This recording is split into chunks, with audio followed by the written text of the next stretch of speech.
এটা একটা অবাক ব্যাপার নয় যে একজন খেলোয়াড়, একজন প্রতিভাবান খেলোয়াড় যার সম্পর্কে রাহুল দ্রাবিড় বলছেন যে অফে ভগবানের পরেই সৌরভ গাঙ্গুলি, যিনি কাভার ড্রাইভের পর কাভার ড্রাইভ এমন মারছেন যে রসিক দর্শক ফুট কাটছেন, আরে এর তো ড্রাইভিং লাইসেন্স কেড়ে নেওয়া উচিত।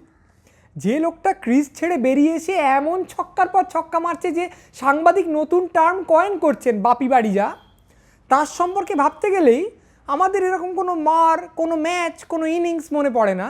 যেটা মনে পড়ে তা হলো তার মনের জোর।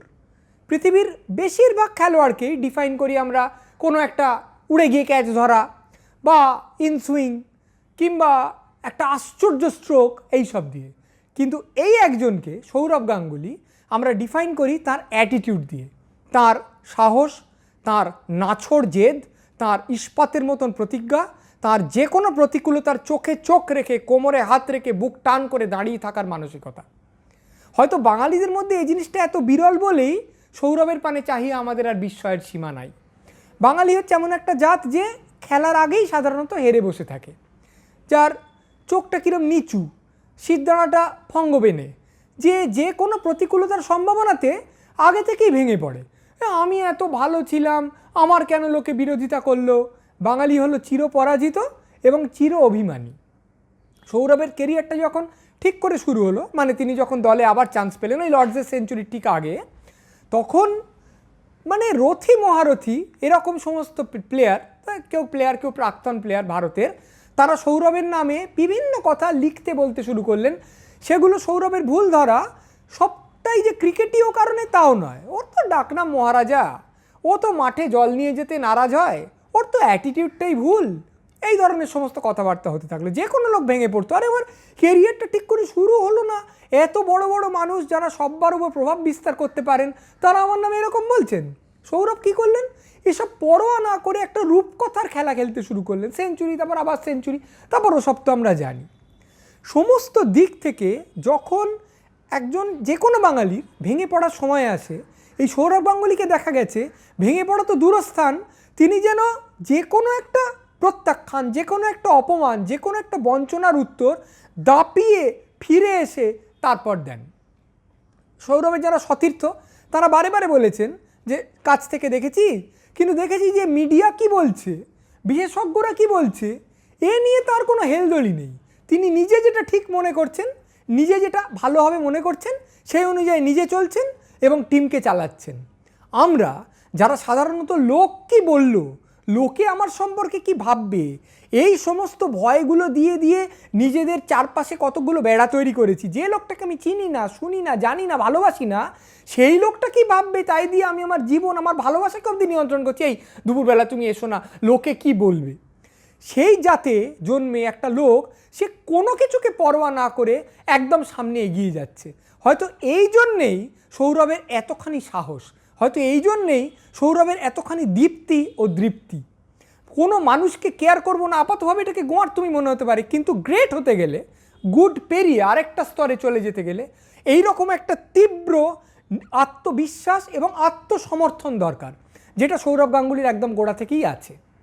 একজন সাংবাদিক সৌরভ রিটায়ার করার পর একটা সাক্ষাৎকার নিয়েছিলেন, সেইখানে জিজ্ঞেস করেছিলেন, আচ্ছা আপনি এইসব খেলার দিনগুলোকে মিস করেন না? সৌরভ বলেছিলেন, আমি কখনো পেছন দিকে তাকাই না, অতীতে কী হয়েছে এটা নিয়ে ভাবিই না। অর্থাৎ লোকটা যখন ক্রিকেট খেলেছে, এখন কুইজ মাস্টার কুইজ করছে, হায় হায় আমার কী দিন ছিল এটা ভাবছে না। ভাবুন, যে বাঙালি জাত শুধুমাত্র পেছন দিকে তাকিয়ে বেঁচে আছে, যে একটা 30 বছরের লোক ভাবছে আহা 25 চলে গেল, 35 ভাবছে আহা 30 চলে গেল, আমরা সবাই ভাবছি আহা 60-এর দশক চলে গেল, 70-এর দশক চলে গেল, এভাবে আমরা বেঁচে আছি। সেখানে একটা লোক, সে মনে করছে যে আমি পেছন দিকে তাকাবো না, এবং যে বড় ক্রিকেটার এভাবেই চলে, কিন্তু সে দেখছে আগের বলটা আমি খোঁচা দিয়েছিলাম স্লিপে কিংবা বিট হয়েছিলাম, সেটা নিয়ে ভাবতে বসলো তো পরের বলটা খেলা যাবে না। আবার আহা আমি সামনে কি করব এই ভেবে ওখানে বসে বেশ আমার সেঞ্চুরি হবে তখন কীরকম ব্যাট তুলবো এটা ভাবলেও ওই বলটা খেলা যাবে না। বাঙালি থাকে হয় ফ্ল্যাশব্যাক মোডে, নয় ফ্যান্টাসি মোডে, দিবা স্বপ্ন মোডে। ও বাবা আমার ভবিষ্যতে কি ভালো হবে বসে বসে বুনছে, অথবা হায় আমার দিনগুলো চলে গেল বসে বসে বুনছে।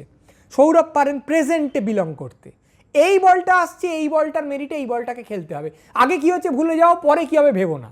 এইভাবে উনি জীবনটাকে চালান, কোনো বাড়তি ব্যাগেজ নিয়ে চলেন না বলেই হয়তো প্যারাশুট ট্রেনিং করে ওইভাবে যে কোনো একটা অপমান থেকে ফেরত আসতে পারে না। আমার তো মনে আছে ক্যাপ্টেন থাকাকালীন দল থেকে বার করে দেওয়া হলো।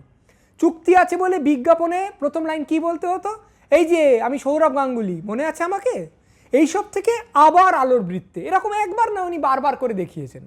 সেই জন্যেই একজন ছাত্র খবরের কাগজে চিঠি লিখে যে উচ্চ মাধ্যমিকে আমি যখন ফেল করলাম, আমি সৌরভ গাঙ্গুলির পোস্টারটা সামনে সেটে আবার শুরু করলাম আমার কাজ, আবার শুরু করলাম আমার পড়া, যে হ্যাঁ যে কোনো প্রতিকূলতা থেকে ফিরে আসা যায়, যে কোনো প্রতিবন্ধকতা জয় করা যায়। তাই সৌরভ গাঙ্গুলির অবদান অন্তত বাঙালি জাতির ক্ষেত্রে, অবশ্য বাঙালি বলছি কেন, ভারতীয়র ক্ষেত্রে, গোটা ভারতীয় টিমটাকেই তিনি তো অন্য জায়গায় তুলে নিয়ে গেছিলেন। আমরা কি জানতাম যে ভারতীয় ক্রিকেট টিম খেলবে ভালো, কিন্তু অস্ট্রেলিয়ানরা স্লেজ করবে, ওরা চুপ করে দাঁড়িয়ে শুনবে, মানিয়ে নেবে, ইংল্যান্ড টিটকিরি দেবে, শোয়ে নেবে।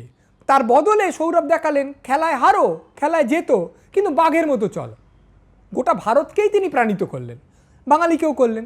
তাই আজকে বোধ হয় বাঙালি জাতির চিরকালই দরকার মেরুদণ্ড, আজকে একটু বেশি দরকার সম্ভবত। সেই জন্যে সৌরভের এখন 50, তাতে কিছু এসে যায় না। সৌরভের 5000 বছর বয়সেও আমরা সেই সৌরভকে মনে রাখবো, সেই তরুণ সৌরভকে, সেই চিরতরুণ সৌরভকে, যিনি প্যাভিলিয়নে বসে নার্ভাস হয়ে দাঁতে নখ কাটেন, চোখ পিটপিট করেন, আর ক্রিজে গিয়ে বাঘের মতন খেলেন এবং একের পর এক ম্যাচ উদ্ধার করেন। সেই সৌরভকে আমরা ভালোবাসবো, সমীহ করব। এবং আজকে যেহেতু তার 50 বছর বয়স হচ্ছে, আমরা তাকে শুভ জন্মদিন জানিয়ে যদি তার 50%, 50 অনেক বেশি হয়ে গেল, 5% মেরুদণ্ড আমরা অনেকে আয়ত্ত করতে পারি, হয়তো বাঙালি জাতি অনেকটা তরে যাবে। আমরা তখন দাদার উপযুক্ত ভাই বা বোন হয়ে উঠব।